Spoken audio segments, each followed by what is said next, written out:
Live India 24 channel में आप सभी का बहुत बहुत स्वागत है। आइए सुनते हैं मुंशी प्रेमचंद्र जी द्वारा लिखित उपन्यास निर्मला का पार्ट 7। पिता ने पहले भी 2 बार मारा था जब उसकी माँ जीवित थी, लेकिन तब उसकी माँ उसे छाती से लगाकर रोती ना थी। वह अप्रसन्न होकर उससे बोलना छोड़ देती थी, यहाँ तक कि वह स्वयं थोड़ी ही देर के बाद सब भूल जाया करता था और दौड़कर माता के पास पहुँच जाता था। शरारत के लिए सजा पाना तो उसकी समझ में आता था, लेकिन मार खाने पर चुमकार जाना उसकी समझ में ना आता था। मातृ प्रेम में कठोरता होती थी, लेकिन मृदुलता से मिली हुई इस प्रेम में करुणा थी, पर वह कठोरता न थी जो आत्मीयता का गुप्त संदेश है। स्वस्थ अंग की परवाह कौन करता है, लेकिन वही अंग जब किसी वेदना से टपकने लगता है तो उसे ठेस और धक्के से बचाने का यत्न किया जाता है। निर्मला का करुण रोदन बालक को उसके अनाथ होने की सूचना दे रहा था। वह बड़ी देर तक निर्मला की गोद में बैठा रोता रहा और रोते रोते सो गया। निर्मला ने उसे चारपाई पर सुलाना चाहा तो बालक ने सुसुप्तावस्था में अपनी दोनों कोमल बाहें उसकी गर्दन में डाल दिया और ऐसे चिपट गया मानो नीचे कोई गड्ढा हो। शंका और भय से उसका मुख विकृत हो गया। निर्मला ने फिर बालक को गोद में उठा लिया। चारपाई पर ना सुला सकी। इस समय बालक को गोद में लिए हुए उसे वह तुष्टि हो रही थी जो अब तक कभी न हुई थी। आज पहली बार उसे आत्मवेदना हुई। उसके बिना आंख नहीं खुलती, अपना कर्तव्य मार्ग नहीं सूझता। वह मार्ग अब दिखाई देने लगा। उस दिन अपने प्रगाढ़ प्राण का प्रबल प्रमाण देने के बाद मुंशी तोताराम को आशा हुई थी कि निर्मला के मर्म स्थल पर मेरा सिक्का जम जाएगा, लेकिन उनकी यह आशा लेश मात्र भी पूरी ना हुई। बल्कि पहले तो वह कभी कभी उनसे हंसकर बोल भी करती थी, अब बच्चों ही के लालन पालन में व्यस्त रहने लगी। जब घर आते बच्चों को उसके पास बैठा पाते, कभी देखते कि उन्हें खिला रही है, कभी कपड़े पहना रही है, कभी कोई खेल खेला जा रहा है और कभी कोई कहानी कह रही है। निर्मला का त्रस्त हृदय प्रणय की ओर से निराश होकर इस अवलंब की ओर गनीमत समझने लगा। बच्चों के साथ हंसने बोलने में उसकी मात्र कल्पना तृप्त होती थी। पति के साथ हंसने बोलने में उसे जो संकोच, जो अरुचि तथा जो अनिश्चितता होती थी, यहाँ तक कि वह उठकर भाग जाना चाहती थी। उसके बदले बालकों के सच्चे सरल स्नेह से चित्त प्रसन्न हो जाता था। पहले मनसाराम उसके पास आते हुए झिझकता था, लेकिन अब वह भी कभी कभी आ बैठता। वह निर्मला का हमसिन था, लेकिन मानसिक विकास में 5 साल छोटा। हॉकी और फुटबॉल ही उसका संसार, उसकी कल्पनाओं का मुक्त क्षेत्र तथा उसकी कामनाओं का हरा भरा बाग था। इकहरे बदन का छरहरा सुंदर हंसमुख लज्जाशील बालक था, जिसका घर में केवल भोजन का नाता था। बाकी सारे दिन ना जाने कहाँ घूमा करता। निर्मला उसके मुंह से खेल की बातें सुनकर थोड़ी देर के लिए अपनी चिंताओं को भूल जाती और चाहती थी कि एक बार फिर वही दिन आ जाते जब वह गुड़िया खेलती और उसके ब्याह रचाया करती थी, और जिसे अभी बहुत ही थोड़े दिन गुजरे थे। मुंशी तोताराम अनेकांत से भी मनुष्यों की भांति विषय जीव थे। कुछ दिनों तो वह निर्मला को सैर तमाशे दिखाते रहे, लेकिन जब देखा कि इसका कुछ फल नहीं होता तो वह एकांत सेवन करने लगे। दिन भर के कठिन मानसिक परिश्रम के बाद उनका चित्त आमोद प्रमोद के लिए लालायित हो जाता, लेकिन जब अपनी विनोद वाटिका में प्रवेश करते और उसके फूलों को मुरझाया, पौधों को सूखा और क्यारियों में धूल उड़ती हुई देखते तो उनका जी चाहता क्यों न इस वाटिका को उजाड़ दूं। निर्मला उनसे क्यों विरक्त रहती है, इसका रहस्य उसकी समझ में ना आता था। दंपति शास्त्र के सारे मंत्रों की परीक्षा कर चुके, पर मनोरथ पूरा ना हुआ। अब क्या करना चाहिए यह उसकी समझ में ना आता था। एक दिन वह इसी चिंता में बैठे हुए थे कि उनके सहपाठी मित्र नयन सुखराम आकर बैठ गए और सलाम वलाम के बाद मुस्कुराकर बोले, आजकल तो खूब गहरी छन्नी होती है। नई बीवी की आलिंगन करके जवानी का मजा आ जाता होगा। बड़े भाग्यवान हो भाई। रूठी हुई जवानी को मनाने का इससे अच्छा कोई उपाय नहीं कि नया विवाह हो जाए। यहाँ तो जिंदगी बवाल हो रही है। पत्नी जी इस बुरी तरह चिमटी हैं कि किसी तरह पिंड ही नहीं छोड़ती। मैं तो दूसरी शादी की फिक्र में हूँ। वही डॉल तो ठीक ठाक कर लो। तंदुरुस्ती में एक दिन तुम्हारे उसके हाथ के बने हुए पान खिला देंगे। तोताराम ने गंभीर भाव से कहा, कहीं ऐसी हिमाकत न कर बैठना, नहीं तो पछताओगे। लौंडिया तो लौंडों से ही खुश रहती हैं। हम तुम अब उस काम के नहीं रहे। सच कहता हूँ, मैं तो शादी करके पछता रहा हूँ। बुरी बला गले पड़ी। सोचा था 2-4 साल और जिंदगी का मजा उठा लूँ, पर उल्टी आंतें गली पड़ी। नयन सुखराम बोला, तुम क्या बातें करते हो? लौंडियों को पंजों में लाना क्या मुश्किल बात है? जरा सैर तमाशे दिखा दो, उनके रूप रंग की तारीफ कर दो, बस रंग जम गया। तोताराम बोले, यह सब कर धर के हार गया। नयन सुखराम ने वो कहा, अच्छा कुछ इत्र तेल फूल पत्ते चाट वाट का भी मजा चखा दो। तोताराम फिर बोले, अजी यह सब कर चुका। दंपति शास्त्र के सारे मंत्रों का इम्तहान ले चुका, अब कोरी गप्पे हैं। नयन सुखराम बोले, अच्छा तो अब मेरी एक सलाह मानो, जरा अपनी सूरत बनवा लो। आजकल यहाँ एक बिजली के डॉक्टर आए हुए हैं जो बुढ़ापे के सारे निशान मिटा देते हैं। क्या मजाल कि चेहरे पर एक झुर्री या सिर पर बाल पका रह जाए। न जाने क्या जादू कर देते हैं कि आदमी का चोला ही बदल जाता है। तोताराम बोले, फीस क्या लेते हैं? नयन सुखराम ने कहा, फीस तो सुना है शायद 500 रुपये। तोताराम बोले, अजी कोई पाखंडी होगा, बेवकूफ़ों को लूट रहा होगा। कोई रोगन लगा कर 2-4 दिन के लिए जरा चेहरा चमका कर देता होगा। इस तहारी डॉक्टरों का तो अपना विश्वास ही नहीं। 10-5 की बात होती तो कहता, जरा दिल लगी ही सही। 500 रुपये बड़ी रकम है।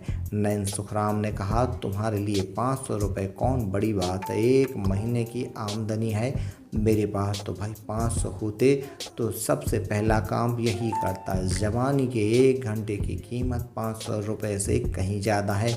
तोताराम ने कहा, अजी कोई सस्ता नुस्खा बताओ, कोई फ़कीरी जड़ी बूटी जो कि बिना हर फिटकरी के रंग चोखा हो जाए।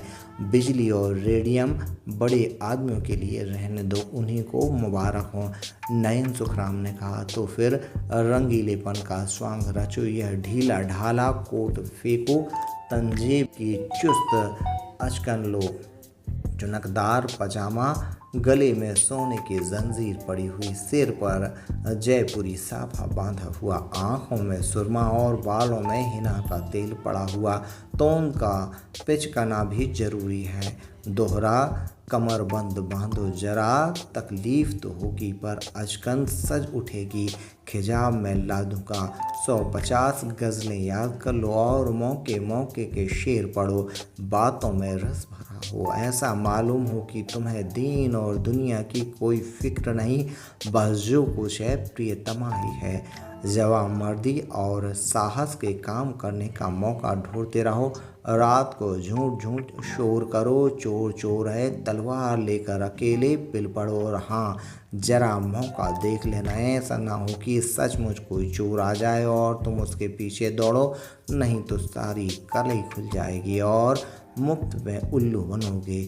उस वक्त तो जवां मर्दी इसी में है कि दम साधे खड़े रहो, जिससे वह समझे कि तुम हैं खबर ही नहीं हुई। लेकिन ज्यों ही चोर भाग खड़ा हो, तुम भी उछलकर बाहर निकलो और तलवार लेकर कहाँ है दौड़ते दौड़ो। ज़्यादा नहीं, 1 महीना ऐसी बातों का इम्तहान करके देखो। अगर वह तुम्हारा दम न भरने लगे तो जो जुर्माना कहो वह दूंगा। तोताराम ने उस वक्त तो यह बातें हंसी में उड़ा दी, जैसा कि एक व्यवहार कुशल मनुष्य को करना चाहिए था। लेकिन इसमें कि कुछ बातें उनके मन में बैठ गईं, उनका असर पड़ने में कोई संदेह न था। धीरे धीरे रंग बदलने लगे, जिसमें लोग खटक न जाए, पहले बालों से शुरू किया, फिर सुरमे की बारी आई, यहाँ तक कि 1-2 महीने में उनका कलेवर ही बदल गया। गज़लें याद करने का प्रस्ताव तो हास्यास्पद था, लेकिन वीरता की ढींग मारने में कोई हानि न थी। उस दिन से वह रोज अपनी जवामर्दी का कोई न कोई प्रसंग अवश्य छेड़ देते। निर्मला को संदेह होने लगा कि कहीं उन्हें उन्माद का रोग तो नहीं हो रहा। जो आदमी मूंग की दाल और मोटे आटे के 2 फुलके खाकर भी नमक सुलेमानी का मोहताज हो, उसके छैलपन पर उन्माद का संदेह हो तो आश्चर्य ही क्या। निर्मला पर इस पागलपन का और क्या रंग जमता। हाँ, उसे उन पर दया आने लगी। क्रोध और घृणा का भाव जाता रहा। क्रोध और घृणा उन पर होती है जो अपने होश में हो। पागल आदमी तो दया ही का पात्र है। वह बात बात में उनकी चुटकियां लेती, उनका मजाक उड़ाते, जैसे लोग पागलों के साथ किया करते हैं। हाँ, इसका ध्यान रखती कि वह समझ ना पाए। वह सोचती बेचारा अपने पाप का प्रायश्चित कर रहा है। यह सारा स्वांग केवल इसलिए तो है कि मैं अपना दुख भूल जाऊं।